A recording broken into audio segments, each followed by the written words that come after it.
Hello, leader.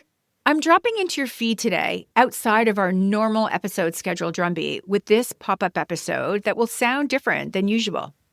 This is a more off-the-cuff and stripped-down version. Think of it as an unplugged episode. I wanted to be with you today because leadership, the temperature just feels different right now. You're likely feeling it too. If you've noticed your team walking in carrying more than just their lunch or a laptop lately, this episode, it's for you. Because right now, people aren't just worried about deadlines. They're worried about wild weather incidents, inflation and interest rates, crime, both near them and far away. We've got massive global conflicts. Layoffs are in the headlines. There is a ton of political division. And there's this rising cost of living. Other people are worried about AI replacing their jobs. And then there's this cultural whiplash. So as you're scrolling through social media or you're watching the news, there's everything from war updates to criminal activity to the Olympic highlights. And mixed into that are celebrity drama, and all in the same 5 minutes. So your team is consuming all of it, and you likely are too. So whether you want to or not, you're now leading in this emotional aftermath of everything that's happening out there. So today we're going to talk about how to acknowledge the heaviness without becoming an amplifier of it, how to allow space for concern without letting it hijack your workplace, and how to refocus your team on what is true, what is stable, and what is within your control. Because leadership right now, it isn't about pretending everything's fine. It's about becoming a steady presence when everything just feels wild, wonky, and loud.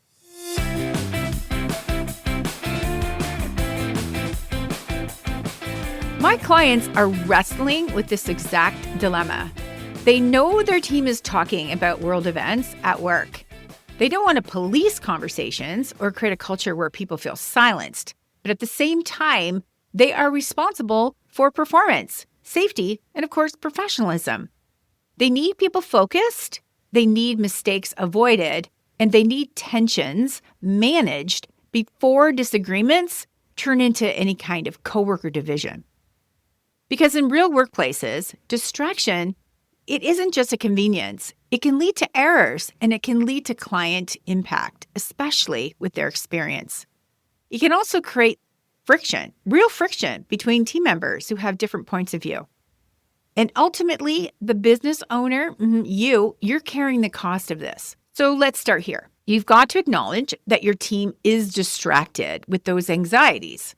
I gave you a list of them, but you know what they all are. There's so much happening out there for sure.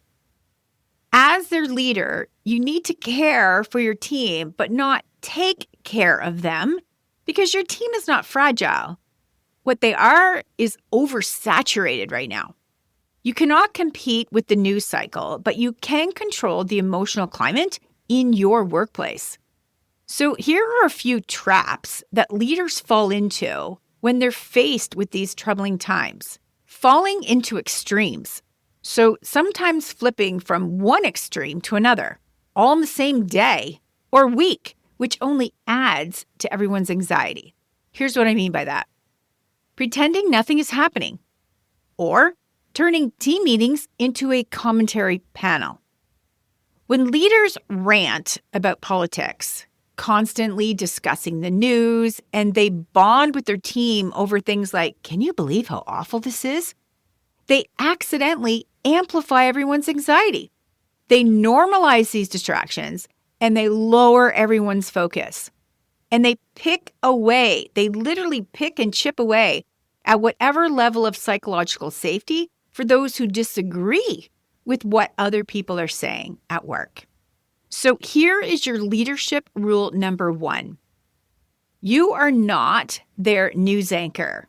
You are their stabilizer. So how can you show up as your team's stabilizer? Do not get caught up with this need to suppress the reality of what's happening in your workplace. Instead, I want to encourage you to use this 3-step framework. Acknowledge, contain, and refocus. Here's what this can look like in your daily team meeting. The first one, You want to acknowledge what your team is up against. So you can say things like, I know there's a lot happening in the world right now. It's normal if that feels heavy for you. Then you want to contain it. So you could say something like, let's take 5 minutes. Tell me what's on your mind. You then let people voice the concerns briefly. You're not there to try and fix it or soothe anything, and you're not going to add your point of view.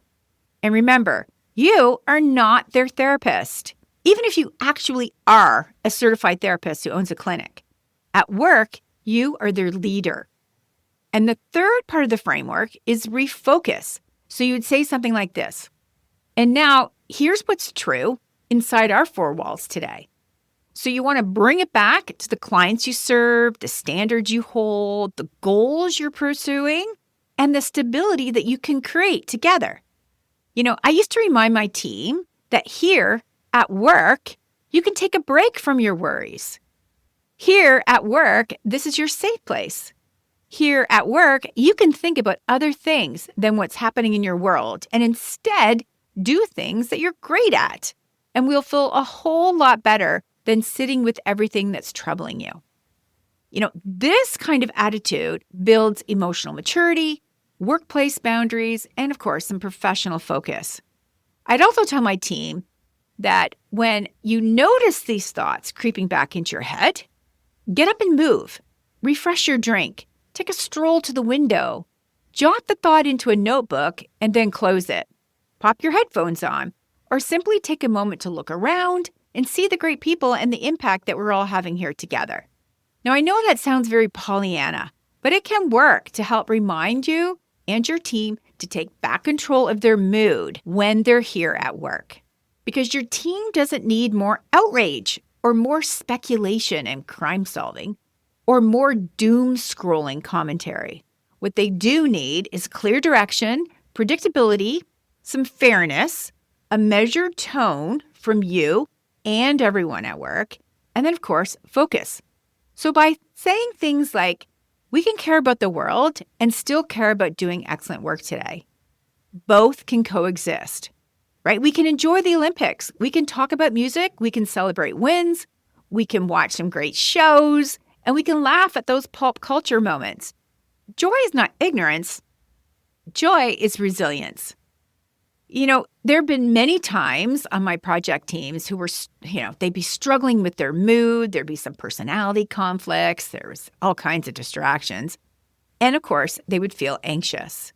And the sheer pressure of the workload on top of world issues really used to get them down. So I used to shut down their work and bring everyone into the team room. And I used that framework, acknowledge, contain, and refocus. And sometimes I'd purposely ask a senior leader that I'd have waiting for us in the team room to share 3 things that we've done lately that knocked their socks off. Now, it's true. I would tee this up for that senior leader by telling them that my team needed a boost today, and I'd usually make suggestions to them about what to highlight, and I'd also ask them to offer up a chance for my team to ask anything they wanted to about the state of the business, next steps, or what was coming down the pike. You see, I wanted to end this conversation by giving my team something to look forward to, while also reinforcing how great they already were and the impact they were having. So having close proximity to you and senior leadership helps to provide clarity and calmness when your team has the jitters. So get your team leaders involved in this for sure. These impromptu team meetings didn't cost a thing, but for some thoughtful planning based on what I was noticing about the mood of my team. And you can do this too. When the world feels chaotic, people crave structure.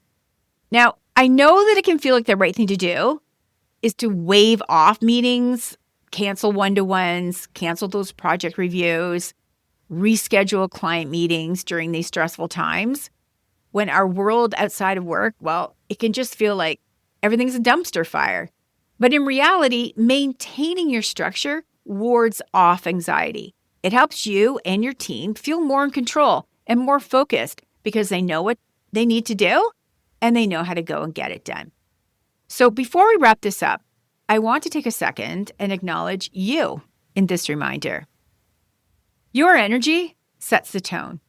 If you spiral publicly, your team will spiral privately. If you stay measured, they'll stay steady. Calm is contagious, but so is chaos. So choose wisely. You are not their therapist, doctor, lawyer, parent, partner, or church leader.